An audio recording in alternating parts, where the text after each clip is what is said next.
Učiteľky materských škôl stretávame väčšinou na svojich pracoviskách, no tentokrát sme ich natočili úplne inak. Na turnaji v bowlingu ukázali, že sa vedia radovať ako malé deti. Na turnaji v bowlingu sa stretli učiteľky z 10 materských škôl. Prišli sa hlavne odreagovať. Pracovných povinností majú počas roka dosť. Spoločnosť pre predškolskú výchovu robí aj iné aktivity.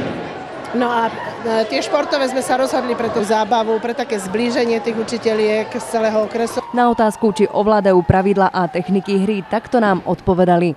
Nie, lenže máme chytiť guľu, hodiť, aby nám prsty nevytrhlo a tešiť sa. Snažíme sa vyvarovať prešľapov, no a ináč je to o šťastie, o ničom inom. A tešíme sa z každého bodu, ktorý máme.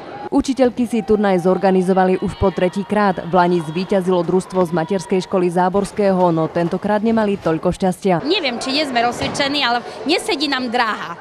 Neviem, či nám nedali začarovanú, takže až tak najlepšie to nie je. Toho roku nemáme tú dobrú ruku, neviem, čím to je, ale dúfajme, že aspoň tretí budeme.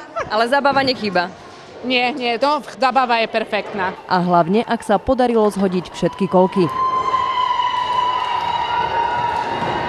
Toto nám ide ako malým deťom, áno. To sa veľmi tešíme, že môžeme konečne použiť ich radovánky, že nemusíme byť stále prísne a stále držať disciplínu, ale môžeme sa aj my vyjašiť ako oni.